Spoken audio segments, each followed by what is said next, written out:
지금 저는 사실 댓글창 보면서 마음이 좀 많이 아픕니다. 둔덕 때문이냐 아니냐, 뭐 민주당 때문이냐, 뭐 국힘 때문이냐, 지금 이런 얘기들이 많이 나오고 있는데 네. 오히려 이런 사건 사고 외에 다른 이유들이 개입을 하게 되면은 네. 그 뒤로 이 수습을 하는데 더 문제가 꼬이는 경우가 많습니다. 이전에 나타났던 비행기 사고에서는 네. 정말 2013년 사고에서 이런 상황을 보진 못했거든요. 그렇습니다. 근데 왜 지금 이렇게 서로를 모욕하고 음해하고 음모론을 제기하고 하는 게 참 우리 사회가 많이 아파진 게 아닌가라는 생각이 좀 듭니다. 악권 시작하겠습니다. 새해 복 많이 받으십시오. 새해가 밝았지만 그 제주항공 참사의 그 슬픔은 아직까지 가시진 않은 것 같습니다. 희생자분들을 추모하고 깊은 위로와 애도를 표합니다. 오늘 준비한 주제는 그 유종훈 기자가 항공 관련한 주제를 준비를 했습니다. 그 지금까지 나와 있는 그 제주항공 참사의 사건 개요와 조사 상황에 대한 설명을 좀 드리고요. 그래도 저희는 특별히 그 정치적으로 어느 당이 뭐 어떻다, 어느 지역이 어떻다 이런 부분들에 대해서는 뭐 관심도 없고 그런 부분들이 증폭되는 것이 한국 사회 발전에 도움이 되지 않는다라고 생각을 합니다. 그래서 저희는 경제 전문 기자들이 경제적인 관점에서 항공산업을 좀 지켜보도록 하겠습니다. 유종훈 기자 나오셨습니다. 네, 반갑습니다. 류종훈입니다. 새해 복 많이 받으십시오. 그 항공 출입을 좀 오래 했었죠? 네, 제가 자동차만큼 오래 출입을 했던 곳이 항공이고요. 2012년 정도부터 그때부터 출입을 했었고 많이들 기억을 하시겠지만 10년 넘게 전이죠. 2013년도 그때 당시 이제 아시아나항공 샌프란시스코 착륙 사고 당시에도 그때 제가 출입을 하고 있었고 그때도 많이 취재를 했었습니다. 예. 네, 바퀴 달린 거는 다 하네요. 네, 바퀴 달리거나 움직이면은 예, 비행기도 하고 네, 그렇습니다. 자동차도 하고 네. 로봇도 하고. 예, 그러면 일단 그 제주항공 사고부터 한번 이야기를 나눠볼까요? 네, 일단은 먼저 사고 경위부터 한번 조금 말씀을 드리겠습니다. 이거 표를 하나 준비를 했는데 연합뉴스에서 정리가 잘 되어 있어서 가져왔습니다. 일단은 12월 29일이었습니다. 그때 당시 이제 오전 9시 3분경에 제주항공 이제 비행기가 태국 방콕 수완나폼 공항을 출발을 해서 무안국제공항이죠. 무안국제공항으로 착륙을 시도를 하던 중에 이제 그때 당시에 갑자기 비행기에 좀 이상이 생겼습니다. 그렇게 되면서 이제 한 차례 착륙을 시도를 했다가 안 돼서 이제 다시 한번 복행을 했습니다. 복행을 하면서 지금 여기 그림을 보시면 한 차례 착륙을 시도를 했다가 이때 이제 문제가 생기면서 다시 한 바퀴 돌죠. 이러면서 이제 두 번째 2차 랜딩을 시도를 하는데 이때 이제 랜딩 기어가 내려오지 않았습니다. 랜딩 기어라고 하면은 좀 쉽게 말씀드리면 바퀴입니다. 바퀴가 내려오지 않으면서 결국에는 동체로 이렇게 착륙을 할 수밖에 없었고요. 동체 착륙을 했지만 이게 이제 워낙 속도가 빨랐다 보니까 이 부분이 이제 계속해서 밀려 나가면서 이제 벽에 부딪히면서 그때 이제 사고가 결국에는 크게 났었는데 지금 쟁점이 되고 있는 부분은 여러 가지가 있지만 사고 원인에 대해서 아직까지 좀 명확하게 나타나진 않은 상황이고요. 지금 추정되고 있는 원인은 어떤 게 있죠? 사고 원인은 이제 한 크게 봤을 때 4가지 정도로 지금 추정이 되고 있는 상황입니다. 첫 번째는 버드 스트라이크가 발생했다라고 하는 이야기들이 지금 많이 나오고 있는데 뭐 MBC라든지 여러 공중파 화면을 보시면은 갑자기 이제 오른쪽 날개에 달려있는 엔진이 터지는 장면이 나옵니다. 근데 그때 이제 버드 스트라이크가 발생을 하면서 이제 엔진이 폭발을 한 건지 아닌지에 대해서 아직까지 명확하게 나오진 않는데 일단은 버드 스트라이크로 좀 추정되는 게 있고요. 두 번째는 기체 결함 가능성과 그리고 이제 정비 부실 문제도 지금 수면 위로 떠오르고 있습니다. 어떤 거냐면 이제 이 문제 자체가 엔진이 터진 거가 주요 원인 중에 하나이기 때문에 이게 버드 스트라이크가 아니었다면은 정비 부실로 인한 이제 기체 결함이 있었을 수 있다. 이런 이야기가 나오고 있고요. 근데 이게 두 개를 연결해서 생각해 볼 수도 있을 것 같은데 우리 그때 항공 전문가 같이 만나서 얘기 나눠봤을 때 뭐 버드 스트라이크가 뭐 비행기 운항을 할 때 아예 없는 일이 아니잖아요. 자주 발생을 합니다. 그래서 버드 스트라이크가 있었다라는 거는 우리가 육안으로도 엔진 터진 거를 봤으니까 뭐 그런 일은 있을 수가 있을 건데 그게 뭐 엔진이 뭐 한 개만 있는 것도 아니고 그게 아니라 이게 버드 스트라이커는 트리거가 되는 거지 이게 직접적인 원인이 될 수는 없다. 이런 얘기도 좀 들었던 것 같아요. 지금 사고 원인이라고 봤을 때 이제 항공기에 이제 이상이 생긴 사고 원인이겠죠. 거기는 지금 이제 엔진이 폭발했던 거고 그게 이제 버드 스트라이크일지 아니면 정비가 이제 부실을 했을지 이 부분은 지금 명확하게 밝혀야 되는 거고요.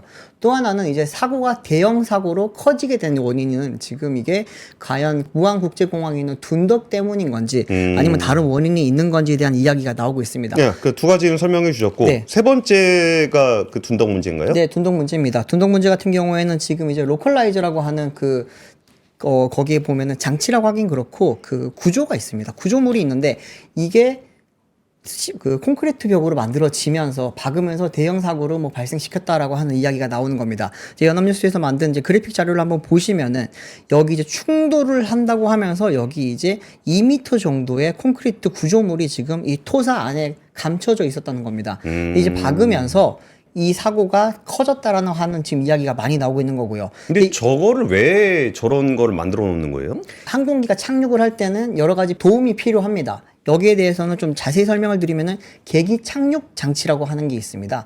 이제 글라이드 슬로프라는 게 있고 두 번째 보시면 로컬라이저 이게 바로 방금 보셨던 건데 항공기가 떨어질 때는 강하 각도도 중요하고요. 그리고 이제 항공기가 수평을 위치를 잘 맞추는 것도 중요를 합니다. 아, 이게 만약에 그 떨어질 때 각도가 조금만 틀어지더라도 활주로를 벗어날 수가 있기 때문에 그걸 맞추기 위해서 지금 도와주는 게 로컬라이저라고 보시면 되는데 좀 전에 보여주셨던 콘크리트 지지물이 저 항공기의 수평 위치를 제공하는 로컬라이저라는 거죠? 그렇습니다. 근데 여기서 지금 문제가 됐던 거는 이 구조물이 좀 논란의 대상이 되고 있다고 보시면 됩니다. 로컬라이저는 위에 있는 이 주황색 부분이고요. 예. 여기에 봤을 때 이제 둔덕의 높이가 높다. 그리고 이제 여기에 안쪽에 지금 콘크리트 구조물이 들어간 게 좀 문제가 될 수 있다라고 합니다.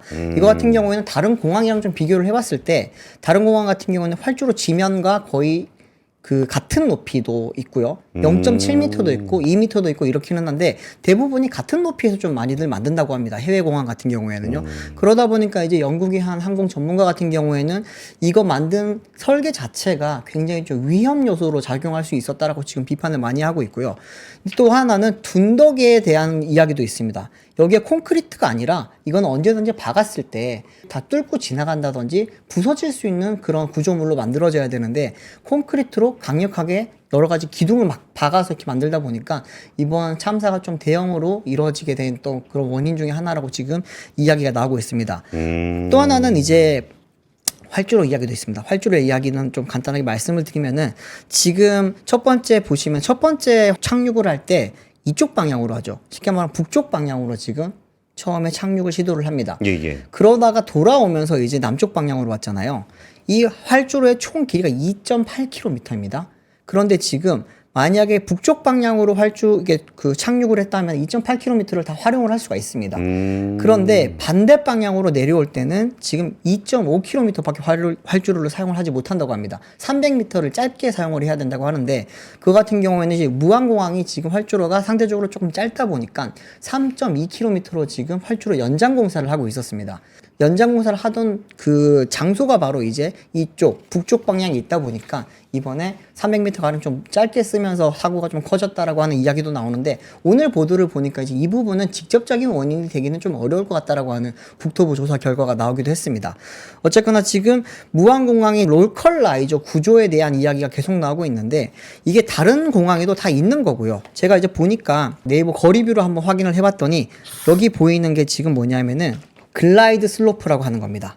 여기서 쉽게 말하면 전파를 줍니다. 전파를 줘서 제대로 지금 들어오고 있는지를 알려주고 있다고 보시면 되는데 글라이드 슬로프의 역할이 좀 중요하고요. 두 번째가 이제 여기 보시면 이렇게 있는 여기가 로컬라이저 위치입니다. 이게 지금 사고가 발생하기 전의 모습인데 비행기가 여기에 이제 부딪히면서 여기 지금 보시면 그냥 풀숲처럼 보이잖아요. 이게 지금 무안공항인가요? 네, 무안공항입니다. 무안공항에 있는 지금 여기 로컬라이저 모습인데 여기를 이제 박을 때 알 수 없는 폭발이 발생을 했었거든요. 그렇죠. 많이들 처음에 봤을 때는 이게 뒤에 있는 이 벽을 바꿔서 폭발이 일어났다고 생각을 했었는데 나중에 보니까 그게 아니고 여기에 로컬라이저를 박으면서 그런 일이 발생했다는 거고 결국에는 그 로컬라이저 자체의 문제보다는 로컬라이저 밑에 있는 콘크리트 구조물이 문제가 될 수 있을 걸로 지금 이야기가 많이 나오고 있는 상황입니다. 이 로컬라이저가 만약에 만약에 이게 콘크리트 구조물이 아니라 단순한 토사였다라든지 아니면 나무 구조물이라든지 이런 걸로 만들어졌었다면은 이거를 뚫고 지나가면서 속도가 조금 줄었고요. 그리고 뒤에 있는 벽 있잖아요. 예, 예. 벽 같은 경우에는 여기를 박으면서 어떤 비행기든지 뚫고 나갈 수 있게 만들어져 있습니다. 뭐냐면은 블록 형태예요. 벽돌. 네, 예, 그렇죠. 예. 큰 벽돌이라고 보시면 되는데 이게 블록으로 만들어져 있다 보니까 충격이 가해졌을 때 뚫리면서 속도는 줄여주지만 그 비행기 자체에 큰 위해를 가하지 않게 만들어지거든요. 그렇기 때문에 만약에 이 로컬라이저가 그렇게 만들어졌었다면은 이 뒤편까지 연결이 되면서 계속해서 또 뒤편에는 갈대밭입니다. 갈대밭이다 보니까 이 동체 착륙을 했을 때 마찰력이 커지면서 속도를 줄이면서 지금과 같은 큰 사고는 없었을 거다라고 하는 그런 전문가들의 의견도 나오고 있는 상황입니다.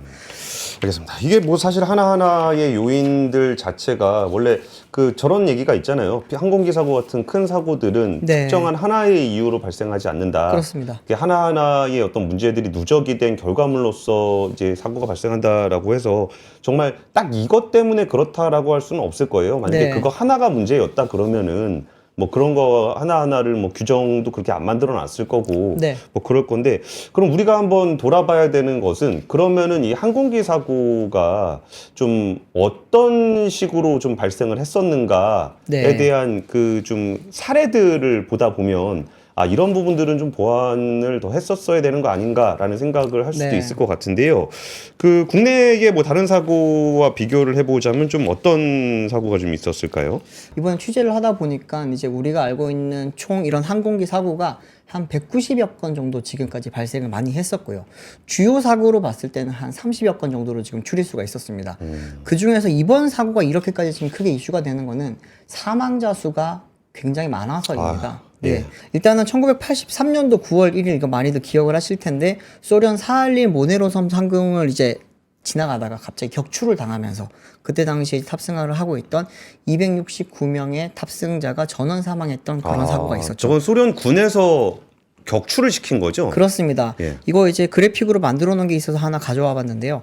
이 항공기가 이제 소련의 상공을 지나가게 됐습니다. 예. 그러다 보니까 이제 소련에서는 격추기를 보내서 몇 번의 뭐 위협 사격을 했다가 나중에는 결국에는 이런 미사일을 쏴서 격추를 시켰다라고 지금 이야기가 나오는데 나중에 이제 이게 소련 쪽에 그런 설명이 왔었는데 미국 쪽에서 다시 조사를 해보니까 이제 뭐 서로 교신을 했던 내용도 없고 위협 사격 같은 경우에도 딱히 드러나지 않았었고 그러면서 이제 결국에는 상공을 들어왔던 것에 대해서 이제 보복으로 이렇게 격추를 시켰다라고 이야기가 나옵니다.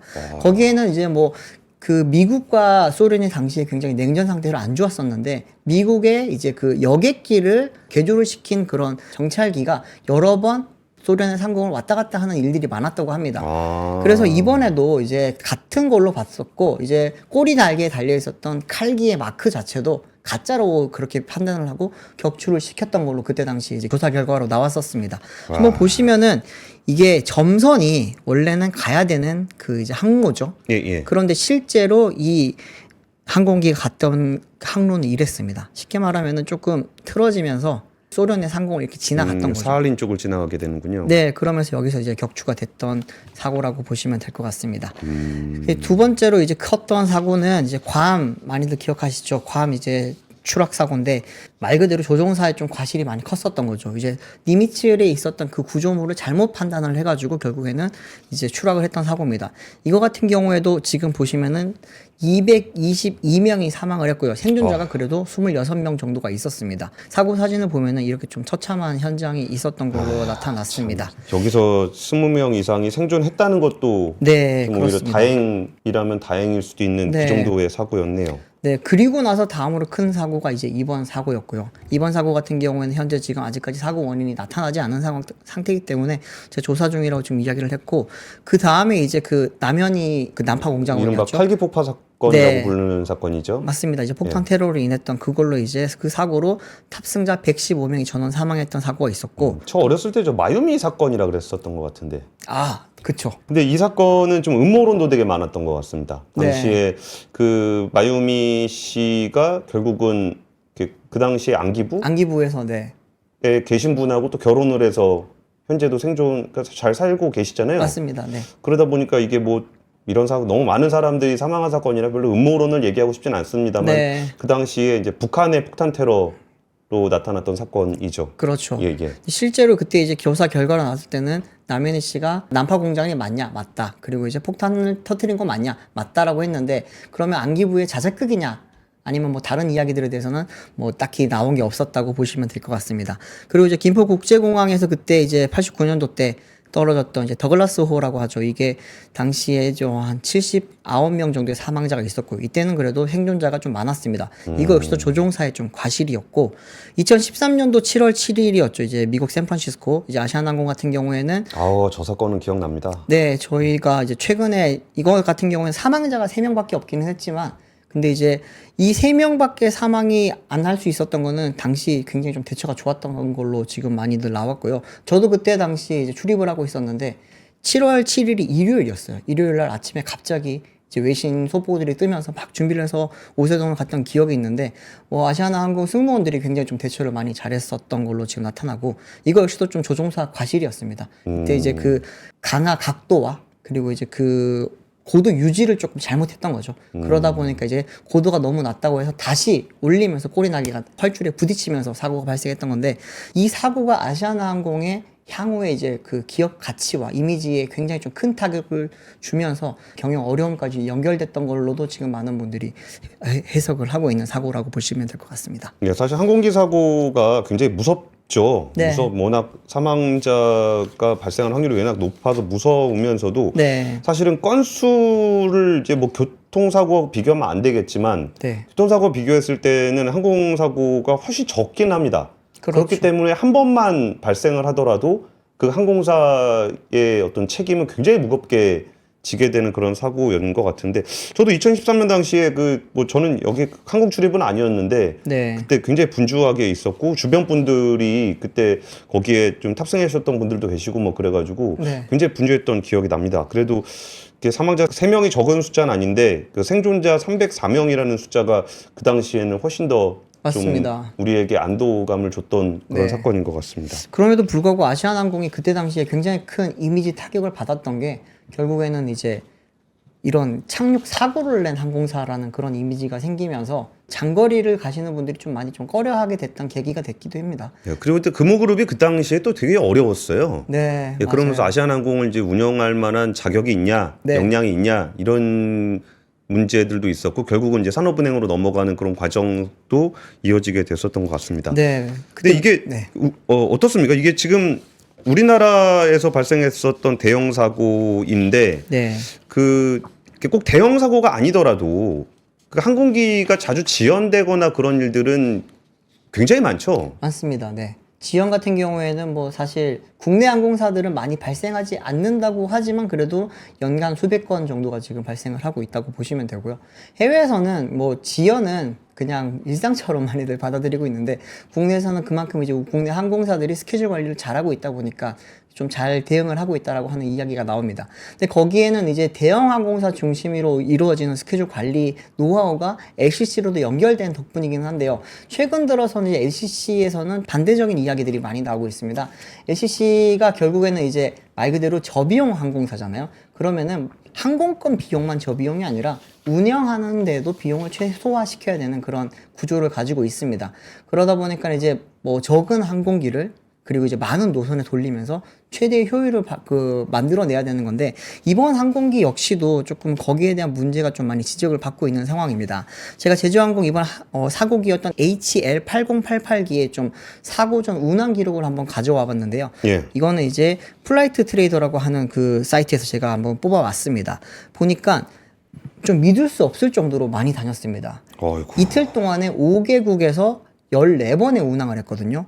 보시면은 잠깐만, 무항공 이게 한 항공기가 다녔던 운항 기록이에요? 그렇습니다. 이틀 동안 다닌 겁니다. 중요한 거는 무안에서 제주를 갑니다. 제주에서 그러면 다시 베이징을 가고요. 근데 베이징에서 다른 데 갔어야 되는데 이제 인천으로 회항을 합니다. 지연 때문에.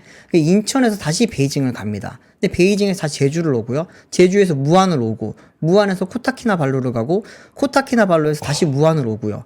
무안에서 일본 나가사키를 갔다가 나가사키에서 다시 무안으로 오고 무안에서 타이완을 갑니다. 다시 타이완에서 무안을 오고 무안에서 수완나폼을 갔다가 무안으로 돌아오면서 사고가 발생한 겁니다.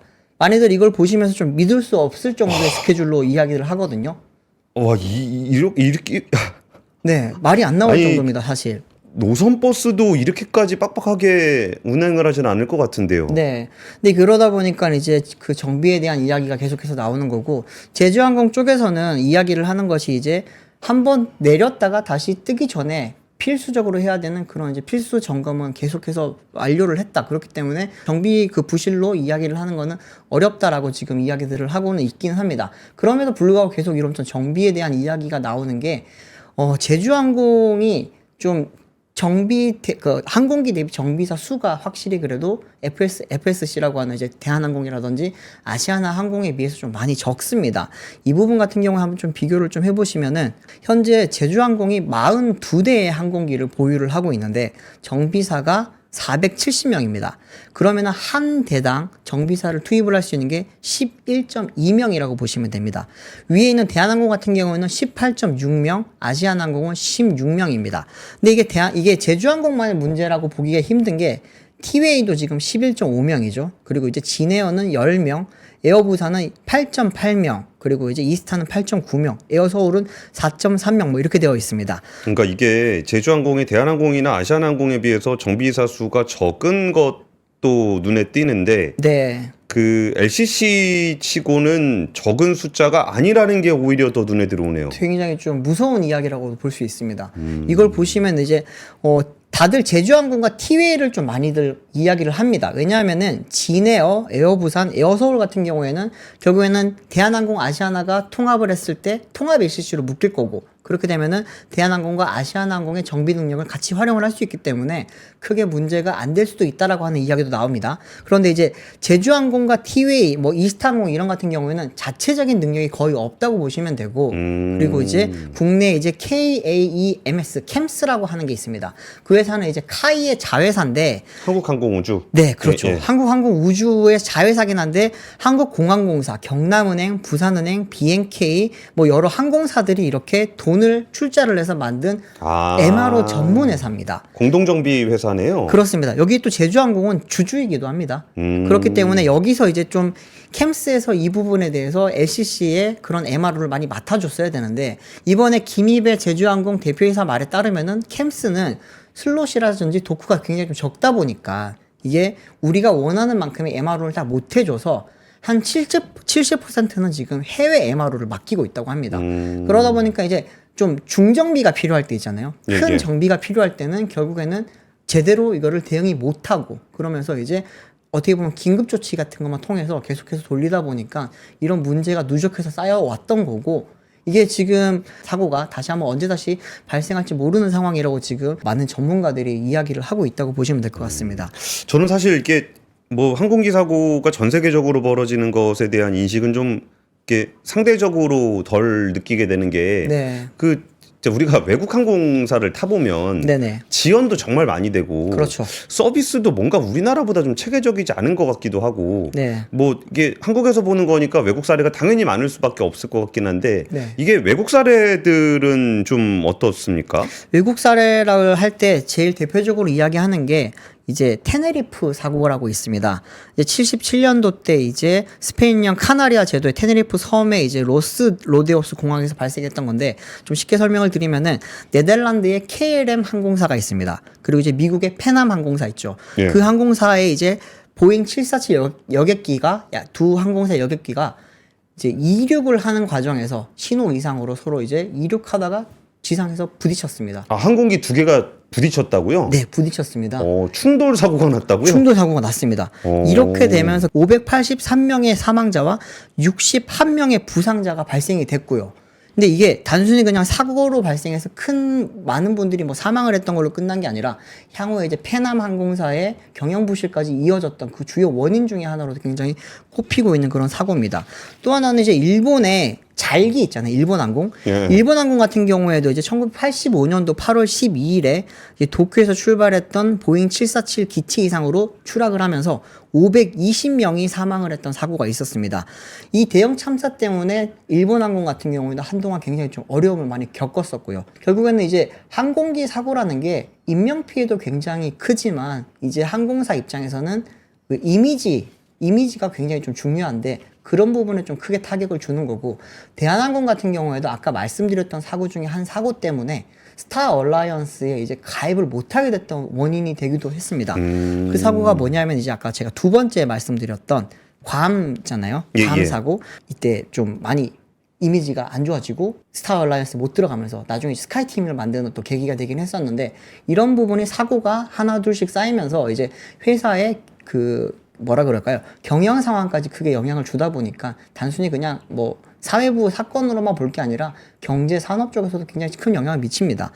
아시아나항공 사고도 그때 당시 좀 해외에서 회자가 됐던 또 다른 이유 중에 하나는 보잉 777기가 보잉이 만든 굉장히 명기라고 하는 이야기가 많습니다. 예, 예. 근데 이게 보잉 777기의 첫 번째 대형 사고였습니다. 아. 그러다 보니까 이제 아시아나항공 그때 당시 이제 조종사에 대한 이야기, 그리고 이제 또 이 부분에 대해서 그 조종실 내부에 있는 그런 문화 있잖아요. 그들이 대부분이 이제 그 뭐라 그럴까요? 군에서 오시는 분들이 많다 보니까 예. 그런 상명하복의 문화에 대한 이야기도 그때 당시 많았었고, 또 하나는 아까 말씀하셨지만 경영 부실 때문에 니들이 이 항공기를 제대로 좀 정비를 못한 거 아니냐라고 하는 그런 이야기까지 나왔던 그런 원인이 됐던 사고이기도 합니다. 근데 저도 문득 유종 기자 얘기 들으니까 옛날에 좀 생각나는 게 네. 그 반말해라 문화.